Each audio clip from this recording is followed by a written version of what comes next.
शिक्षक का ज्ञान संचय करने की इच्छा होनी चाहिए, क्योंकि डिजायर ऑफ उसकी जो एक तरीके से नॉलेज को वो एक्वायर करने का उसका वो होना चाहिए, इच्छा होनी चाहिए उसकी। अगर मान लीजिए अगर आपकी इच्छा नहीं है ज्ञान प्राप्त करने की, तो फिर आप अच्छे टीचर कैसे बन जाओगे? अगर आपको पढ़ने में आलस आता है, आपको पढ़ने में मन नहीं करता है, तो फिर आप शिक्षक बन के दूसरों की जिंदगियों को बर्बाद करने का आपको कोई अधिकार नहीं। आप अपने पैसे के लिए, अपने जीवन चलाने के लिए दूसरों का जीवन खराब कर दें, ये ठीक बात नहीं है। तो सबसे बड़ी जो चीज है वो ये है कि ज्ञान संचय की प्रवृत्ति आपकी होनी चाहिए कि कहां से ज्ञान मिल जाए। क्योंकि योग के विद्यार्थियों को तो इस प्रकार का जो है ज्ञान अर्जन करने की भाव उसकी होना ही चाहिए, और अपने विषय से संबंधित चीजों को इकट्ठा करते रहना चाहिए। रेफरेंस के तौर पे हर महीने जो है अपना जो भी बजट है, आपको जो भी घर में मिलता होगा खर्चे पानी का, उसमें से बचा बचा के जोड़ जोड़ के आपको ग्रंथों का संकलन करना चाहिए अपने विषय से संबंधित। और जहां से जिस तरह से जो अच्छी चीजें मिलती हैं उनको आप अपना संग्रह करते जाए। और ये जो ज्ञान का आप जब संग्रह करते हैं, तो ये ज्ञान का संग्रह एक दिन क्या होता है कि वो फिर जब आप पढ़ाते हैं तो उस समय वो है रेफरेंस के तौर पे काम आता है। फिर आप अटकते नहीं है, फिर आप विद्यार्थियों को कई उदाहरणों के साथ आप समझाने लगते हैं। एक उदाहरण नहीं होता है, आपके पास कई सारे उदाहरण होते हैं जिससे विद्यार्थियों को आप सेटिस्फाई कर देते हैं। लेकिन ये तब संभव है जब आपके अंदर ज्ञान को संग्रह करने की, संचय करने की इच्छा हो। अध्यापक के विषय की ज्ञानता का अर्थ ये नहीं है अज्ञानता। निरंतर ज्ञान संचय करने के लिए प्रयासरत रहना चाहिए। जैसे हमने जब आपको लर्निंग का कंसेप्ट पढ़ाया था तो उस समय यही कहा था कि मनुष्य जीवन भर सीखता रहता है, और जीवन भर सीखता रहता है तो वो तो परिस्थितियां और घटनाओं से सीखता है। लेकिन शिक्षक हमेशा अध्ययन करके विषय की गहराई और विषय की समझ को विकसित करता रहता है। तो ये यहाँ पे ध्यान रखना चाहिए। दूसरा, ये जो तीसरा गुण है, पेशेवर जो गुण है, वो है साइंटिफिक एटीट्यूड। जो वैज्ञानिक दृष्टिकोण है वो हमेशा सभी में होना चाहिए। जो भी जितने भी शिक्षक हैं, साइंटिफिक तरीके से सोच होना चाहिए। ऐसा नहीं है कि वो अपनी मान्यताएं, रूढ़ी परंपराओं को सीधे सीधे तौर पे सामने ला के रखे। उसको जो है वैज्ञानिक दृष्टिकोण के साथ प्रस्तुत करे। अगर हमारी कोई ऐसी मान्यताएं हैं, हमारी ऐसी कोई परंपराएं हैं जिनको कहने पे हम लोग हंसते हैं, तो उन परंपराओं को, उन मान्यताओं को हमेशा वैज्ञानिक दृष्टिकोण से परिभाषित करना चाहिए। तो हमेशा जो साइंटिफिक एटीट्यूड अगर आपका है तो फिर वो जो है उसकी एक्सेप्टेंस बढ़ जाती है, उसकी स्वीकार्यता बढ़ जाती है। क्योंकि आज का जमाना जो है वो रैशनैलिटी का जमाना है।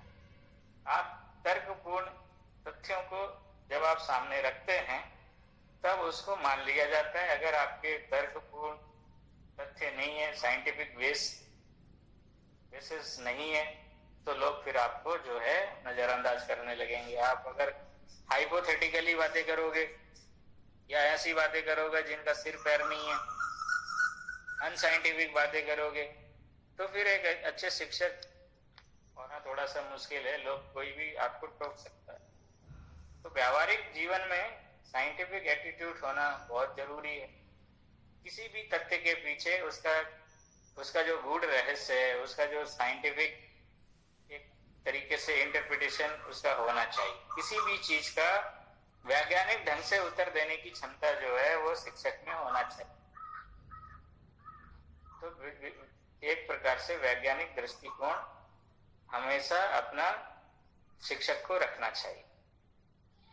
दूसरा है कि वो जो चाइल्ड साइकोलॉजी है, जो एक प्रकार से बाल मनोविज्ञान है, उसका नॉलेज भी उसको होना चाहिए। क्योंकि अध्यापक हमेशा इस बात का निरंतर जब वो पढ़ाता है या अध्यापन करता है तो उसको हमेशा विद्यार्थी नवीन मिलेंगे, अलग अलग रुचियों वाले मिलेंगे, अलग अलग बौद्धिक क्षमताओं वाले मिलेंगे। तो ये जानने के लिए आपको बाल मनोविज्ञान पढ़ना बहुत जरूरी।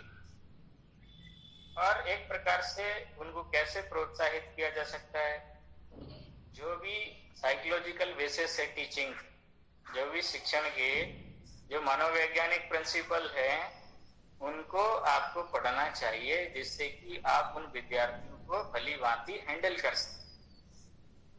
क्योंकि अगर आप उसके साइकोलॉजिकल बेसिस को नहीं जानोगे, किस उम्र में किस बच्चे में क्या बदलाव आता है, किस तरह का उसका व्यवहार होता है, हर उम्र के साथ बच्चे का व्यवहार बदलता जाए। जैसे बच्चा जब पैदा होता है और पैदा होने से जब वो स्कूल तक जाता है तो उसके व्यवहार में परिवर्तन ही परिवर्तन आता है। हो सकता है कि अभी तुम लोगों में से बहुत सारे लोगों की शादी नहीं हुई होगी, कुछ लोगों की, एक आध लोगों की शादी हो गई होगी और बच्चे भी पैदा हो गए होंगे। और जब वो बच्चे जो बढ़ रहे होंगे तो उनको ये एहसास है, अनुभव है कि बच्चे का व्यवहार हर 4-5 दिन में बदल जाता है, हर महीने 15 दिन में बदल जाता है। कभी वो ये कह रहा होता है, कभी वो नहीं कह रहा होता है।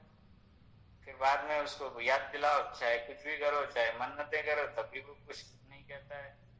तो कहने का तात्पर्य ये है कि जब अगर आप मनोवैज्ञानिक सिद्धांतों से आपका जब परिचय होगा तो टीचिंग में वो बहुत ही आपको एक तरीके से लाभदायक होगा। तो इसलिए साइकोलॉजिकल जो टीचिंग के साइकोलॉजिकल बेसिस है उनको भी पढ़ने का और उन सिद्धांतों को जानने का प्रयास करना चाहिए, ताकि जिससे आप विद्यार्थियों की रुचि, उनमें होने वाले परिवर्तनों और उनकी जो सोच है, समझ है, वो क्या सोच रहा होता है, तो इस तरह की जनरल बातें जो है आप उससे सीख सकते हैं। दूसरी चीज ये है कि मान लीजिए जब आप पेशेवर हैं तो जो पाठ्यक्रम की जो भी सहगामी प्रक्रियाएं होती हैं उनका भी नॉलेज आपको होना चाहिए। मान लीजिए योग विषय है और योग विषय की जो भी सहगामी प्रक्रियाएं हैं, जैसे मान लीजिए बहुत सारी एक्स्ट्रा करिकुलर एक्टिविटीज होती हैं, जैसे सेमिनार हो रहे, वर्कशॉप हो रही है, कॉन्फ्रेंसेस हो रही हैं, इनमें जाना, विद्यार्थियों को ले जाना। कभी कभी क्या होता है कि जैसे मान लीजिए योगा कंपटीशन हो रहा है, तो ये साथ साथ चलने वाली प्रक्रियाएं। तो इस तरह की प्रक्रिया में जैसे मान लीजिए ऐसे राइटिंग कंपटीशन है, हमने तुमको वो भेजा था, कितने लोग ऐसे लिख रहे हैं, नहीं लिख रहे हैं पता नहीं।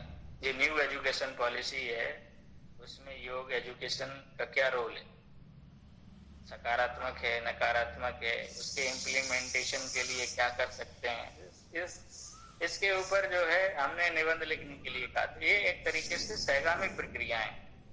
और टीचिंग का मतलब ये नहीं है कि क्लासरूम में बैठ के जाके ही पढ़ाना है, और भी साथ में जो सहगामी प्रक्रियाएं हैं उनको भी आपको आना चाहिए, जिससे कि जो भी आपकी संस्थान है, इंस्टीट्यूशन है, उसमें जो है एक अच्छे शिक्षक के रूप में आप जाने। दूसरा ये है कि आप अपने सब्जेक्ट के प्रति एक तरीके से व्यवहारिक दृष्टिकोण आपका होना चाहिए। आप क्या करना चाहिए कि जो जैसे मान लीजिए आपकी विषय है और आपके विषय के प्रति आपकी जो रुचि है, प्रेम है, और जो आपके व्यवहार में वो चीजें झलकनी चाहिए। व्यवहार में चीजें कब झलकेंगी, जब आप उनका उपयोग करोगे, प्रयोग करोगे, व्यवहार में उन चीजों को लेके आओगे।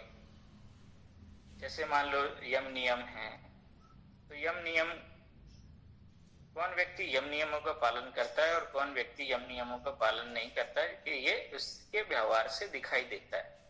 किसी भी शिक्षक के व्यवहार से ये चीजें दिखाई दे सकती है। तो इसके प्रति आपका क्या करना चाहिए कि व्यवहारिक दृष्टिकोण भी होना चाहिए। व्यवहारिक दृष्टिकोण के साथ साथ ये भी होना चाहिए कि कोई व्यक्ति अगर आपके समीप आता है या किसी तरीके का है, तो आप उसको व्यावहारिक रूप से भी उसको सिखा सकते हैं। तो उसकी जो एप्लीकेशंस हैं, छोटी छोटी एप्लीकेशंस हैं, कोई आपके पास आया और आपने उसको बता दी, तो ये व्यावहारिक ज्ञान भी आपको रखना चाहिए योग का। ऐसा नहीं है कि आप थ्योरेटिकल कि नहीं ये तो आत्मा और परमात्मा का ही ज्ञान हो, नहीं, ऐसा नहीं है। ये आपकी व्यावहारिक समस्याओं के समाधान के लिए भी आपके पास पैकेज होना चाहिए। हर स्तर के व्यक्ति के लिए भी आपके पास कुछ ना कुछ होना चाहिए, क्योंकि योग शिक्षक से लोग उम्मीदें लगाए रखते हैं कि भाई इसके पास, किसी के पास समाधान हो या ना हो, लेकिन योग शिक्षक के पास जरूर समाधान होगा। तो ऐसा समाधान आप सुझाएं जो व्यावहारिक हो, ऐसा ना कि जो अव्यावहारिक हो। अब बूढ़े आदमी को कहो कि भाई तुम संघ प्रक्षालन करो, इससे पेट साफ हो जाएगा, तुम्हारी कब्ज भी नहीं रहेगी। अरे बूढ़े आदमी से चला भी नहीं जा रहा है और तुम उसको संघ प्रक्षालन करवाओ। उसमें तो जो है 5 आसन की 5-5 आवृत्तियां होती हैं और वो कम से कम 10 राउंड चलती हैं। तो अगर मान लीजिए 5-6 राउंड ही चले, पचम 25 आसन एक राउंड में दोहराए जाते हैं, और मान लीजिए 5 राउंड में आपने संघ प्रक्षालन किया तो 25 पंचे 125 हो गए। तो 125 अगर आसनों का रिपीटेशन हो गए तो अच्छा खासा जो जवान आदमी है वो भी थक जाएगा, वो भी निढाल होके गिर पड़ेगा, और थकान जो है पूरे दिन बनी रहेगी उसके शरीर में। तो एक बूढ़े आदमी को अगर तुम अव्यावहारिक तरीके से सजेस्ट कर दोगे तो फिर ये उसके साथ एक प्रकार से अन्याय हो जाएगा। तो ऐसी ऐसी छोटी छोटी व्यवहारिक तकनीकें जो आपके विषय से संबंधित हैं, वो आपका एक प्रकार से टीचर को उनका नॉलेज होना जरूरी है, और वो व्यवहारिक समस्याओं को समाधान के लिए छोटी छोटी टूल्स, टेक्निक्स वो जो है दे सके, इस प्रकार का उसको जो है करना चाहिए। दूसरा ये है कि उसका साइंटिफिक इंटरेस्ट होना चाहिए, इन्वेस्टिगेशन में, अनुसंधान के प्रति उसका झुकाव होना चाहिए। एक अच्छा जो टीचर है वो, जैसे मान लीजिए मास्टर डिग्री के स्टूडेंट हैं, मास्टर डिग्री के स्टूडेंट्स जो है, अब मास्टर डिग्री के स्टूडेंट्स को रिसर्च के पॉइंट ऑफ व्यू से भी उसको सोचना चाहिए। भविष्य का अगर जो टीचर है तो क्या होता है कि उसको एक एक्सपीरियंस जनरेट होता है, और एक्सपीरियंस जब जनरेट होता है तो बहुत सारी चीजें जो जब वो फील्ड में रहता है तो बहुत सारे अनुभव होते हैं उसको, और उन अनुभवों को आप रिसर्च में कैसे लेके जाएं, तो उसके लिए एक साइंटिफिक इन्वेस्टिगेशन की एक मेथड होती है जिसको रिसर्च मेथोडोलॉजी बोला जाता है। तो उसको साइंटिफिक एक प्रकार से रिसर्च में भी उसकी रुचि होनी चाहिए, ताकि कुछ बहुत सारे ऐसे प्रश्न होते हैं जिनका समाधान नहीं होता है, चाहे वो सोशल, चाहे वो किसी भी तरीके से प्रॉब्लम किसी भी तरीके की हो सकती है, चाहे सोशल हो, चाहे वो मेंटल हो, चाहे वो फिजिकल हो। तो क्या उनका हल खोजा जा सकता है? तो उनका हल खोजने के लिए साइंटिफिक मेथड का प्रयोग किया जाता है, वैज्ञानिक विधियों का प्रयोग किया जाता है। तो शिक्षक को जो है, एक अच्छा शिक्षक जो है उसमें साइंटिफिक इन्वेस्टिगेशन में भी इंटरेस्ट रखता है। मान लीजिए आप कहीं योगा इंस्ट्रक्टर बन गए या वो बन गए, तो उसके लिए कोई रिसर्च की आवश्यकता नहीं है, लेकिन अगर आपके पास अगर रिसर्च एटीट्यूड है तो ये बहुत अच्छी बात है कि आप जो है उन चीजों का प्रयोग करके देखना चाहते हैं। और दूसरा, विभिन्न शिक्षण विधियां जो हैं आपके विषय से संबंधित, वो भी आपको आनी चाहिए। या अब ये कह लीजिए कि जितनी भी टीचिंग मेथोडोलॉजीज हैं हम आगे जो है तुम्हें पढ़ाएंगे उनका, तो उनमें भी एक शिक्षक को पारंगत होना चाहिए। दूसरा ये है कि उसको प्रैक्टिकल क्लास लेना भी आना चाहिए, क्योंकि योग एक प्रकार से थ्योरेटिकल नॉलेज तो है ही है, लेकिन वो प्रैक्टिकल नॉलेज भी उसको होना चाहिए। कोई भी योग की क्रियाएं हैं या योग की जो प्रक्रियाएं हैं, वो उसको सिखाना और सीखना आना चाहिए। अगर मान लीजिए थ्योरेटिकल प्रिंसिपल को बहुत अच्छे से सिखा देता है, लेकिन प्रैक्टिकल नॉलेज उसकी जीरो है, प्रैक्टिकल वो नहीं सिखा पाता। तो योग तो ऐसी विद्या है जो थ्योरेटिकल और प्रैक्टिकल दोनों, तो दोनों चीजें जो है उसकी साउंड होना चाहिए। साथ में अन्य विषयों का ज्ञान भी होना चाहिए। योग के अलावा मस्तिष्क में आपका जो है अदर विषयों का नॉलेज भी होना चाहिए, क्योंकि एक अभी जो नया कंसेप्ट आया है इंटरडिसिप्लिनरी लर्निंग। इंटरडिसिप्लिनरी लर्निंग में क्या होता है कि हम अपने विषयों के साथ साथ जो भी हमारी रुचि के विषय हैं उनको भी हम सीखने का प्रयास करते हैं। कभी कभी विद्यार्थी क्या होता है कि आर्ट साइड में चला जाता है परिस्थितियों के बस, लेकिन उसकी विज्ञान में रुचि होती है, तो इसकी वजह से वो फिर विज्ञान के विषयों का भी अध्ययन करना चाहे तो नहीं कर सकता है। लेकिन जो अब नई एजुकेशन पॉलिसी आई है उसमें ऐसा, या जो CBCS पैटर्न है जिसको हम अपने विषयों को चुनने का अधिकार विद्यार्थियों को है कि वो कौन सा विषय पढ़े। आजकल जो है इलेक्टिव वैकल्पिक विषयों को भी सामने रखा जाता है और विद्यार्थी अपनी इच्छा के अनुसार उन वैकल्पिक विषयों को चुनता है और उसके साथ ही उनका अध्ययन अध्यापन कराया जाता है। तो इस प्रकार से अन्य विषयों का भी नॉलेज जो आपके साथ इंटरडिसिप्लिनरी जिनका रिलेशन, जैसे योग का रिलेशन किस किस के साथ, योग का रिलेशन मनोविज्ञान के साथ भी है, योग का रिलेशन एजुकेशन के साथ भी है, योग का रिलेशन जो है ह्यूमन एनाटॉमी फिजियोलॉजी से भी है, योग का रिलेशन रिसर्च से भी है, योग का संबंध जो है सोशियोलॉजी से भी है, योग का संबंध मानविकी विषयों से भी है, योग का संबंध मैनेजमेंट से भी है, योग का संबंध सब जगह है। तो जो इंटरडिसिप्लिनरी जो ज्ञान है, जो नॉलेज है, वो भी एक अच्छे टीचर को होना चाहिए, ताकि कोई भी अन्य विषयों का अगर कहीं कोई इस प्रकार का कुछ चर्चा चले तो उसमें भी वो भाग ले सके तथा विद्यार्थियों को भी उसकी नॉलेज ट्रांसफर कर सके। दूसरी चीज ये है कि उसको जो है बालक जो भी विद्यार्थी है उसकी जो है डिफिकल्टीज की जो लेवल है, जो उसकी कठिनाई या उसकी जो अड़चने हैं, उसका भी उसको ध्यान होना चाहिए कि ये विद्यार्थी जो है वो क्यों योगासन नहीं कर पा रहा है, क्यों योगाभ्यास में इसकी रुचि नहीं है, क्यों ये जो है पाठों का अध्ययन नहीं कर पा रहा है, क्यों ये श्लोक आदि याद नहीं कर रहा है। ये सब भी टीचरों को उसकी जो कठिनाई के स्तर हैं उनको पता होना चाहिए। तो इस प्रकार से जो आज हमने दो तरीके के गुण पढ़े, एक व्यक्तिगत गुण और दूसरा प्रोफेशनल, जो प्रोफेशन से संबंधित है व्यावसायिक गुण, वो हमने कुछ पढ़ने की कोशिश करी। और कल मुझे लगता है कि 10 मिनट और ले लें हम क्लास। क्वालिटीज हैं, सोशल क्वालिटीज में कुछ बातें होनी चाहिए। सोशल क्वालिटीज में जैसे सबसे पहले है नेतृत्व की क्षमता, उसको एबिलिटी ऑफ लीडरशिप क्वालिटी होनी चाहिए। अध्यापक में विद्यार्थी की जो शक्ति है, क्योंकि विद्यार्थी एक तरीके से उसके अंदर पावर है, उसके अंदर ऊर्जा है, और उसको गति देने की क्षमता या दिशा देने की क्षमता केवल टीचर में होती है। लेकिन टीचर ही लुंज पुंज है, अगर टीचर ही जो है विद्यार्थियों को टैकल नहीं कर पाएगा तो फिर ऊर्जा को दिशा देने के काम कौन करेगा।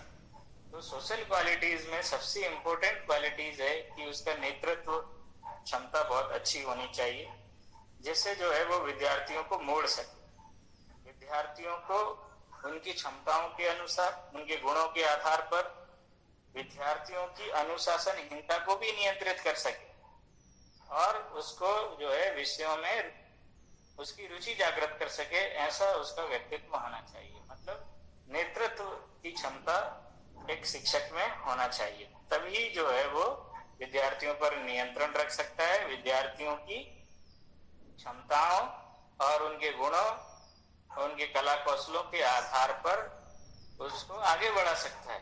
तो ये नेतृत्व का ही गुण है जो उसको अपने जीवन के लक्ष्य की तरफ उसको मार्गदर्शित या निर्देशित कर सकता है। दूसरा ये है कि उसका जो है निष्पक्ष दृष्टिकोण होना चाहिए। जैसे हम पहले भी पढ़ चुके हैं कि भेदभावपूर्ण उसकी दृष्टि नहीं होनी चाहिए। तो जो योगा टीचर है उसका एक प्रमुख विशेषता है कि विद्यार्थियों के प्रति उसका निष्पक्ष दृष्टिकोण होना चाहिए। निष्पक्षता का अगर अभाव है तो फिर विद्यार्थी कुछ विद्यार्थी तो उसको लाइक करेंगे, फिर कुछ विद्यार्थी उसको लाइक नहीं करेंगे, क्योंकि कुछ विद्यार्थी जिनके पक्ष में वो बोलेंगे तो वो विद्यार्थी लाइक करेंगे, और जिनके पक्ष में नहीं बोला जाएगा वो विद्यार्थी लाइक नहीं करेंगे। लेकिन ऐसा जो शिक्षक है जो किसी के बारे में नहीं बोलता है, केवल निष्पक्ष रहता है, तो देर सवेर विद्यार्थी उसको लाइक जरूर करते हैं। ऐसा नहीं है कि उसको लाइक नहीं करते हो, लेकिन उसको वाइज्ड नहीं होना चाहिए और उसको जो है एक प्रकार से निष्पक्ष दृष्टिकोण उसको रखना चाहिए। और यह विद्यार्थियों में भी ये गुण विकसित हो जाता है जब वो अपने अंदर इस तरह के गुणों को जब देखता है। और कभी कभी क्या होता है कि अगर निष्पक्षता का अभाव है तो फिर वो विद्यार्थियों के अंदर भी कुछ भी गुण विकसित नहीं कर सकता, क्योंकि एक निष्पक्ष आदमी ही सभी विद्यार्थियों को एक दृष्टि से देखता है, और जो पक्षपात करेगा तो फिर वो भेदपूर्ण दृष्टि हो जाएगी, और भेदपूर्ण दृष्टि जब हो जाती है तो फिर वो जो है विद्यार्थियों के बीच में उस शिक्षक की छवि भी खराब हो जाएगी, और फिर वो एक प्रकार से वो अच्छा शिक्षक नहीं माना जाता। तो ये ध्यान रखना चाहिए कि उसकी जो सोच है, उसके जो पक्षपातपूर्ण जो चीजें हैं उसको किनारे रख के उसको निष्पक्ष होना चाहिए। दूसरा, उसके अंदर जो है सामाजिक भावना होनी चाहिए, सोशलिटी की फीलिंग होनी चाहिए। एक कुशल अध्यापक जो है सामाजिक होता है, व्यावहारिक भी होता है। कक्षा संचालन के साथ साथ विद्यालय और कम्युनिटी की भी वो सहायता करता है। एक शिक्षक ऐसा होता है, ऐसा नहीं है कि वो अपने विद्यालय में ही या अपने कॉलेज में ही या अपने संस्थान में ही जो है वो काम करता है, बल्कि उससे आसपास के जो लोग हैं, जो समुदाय के लोग हैं या कम्युनिटी के लोग हैं, वो भी उससे प्रभावित हो जाते हैं। क्योंकि जो सामाजिक गुण हैं वो एक प्रकार से व्यक्ति को अच्छा बनाते हैं, व्यक्ति की एक अच्छी और उत्कृष्ट छवि को प्रदर्शित करते हैं।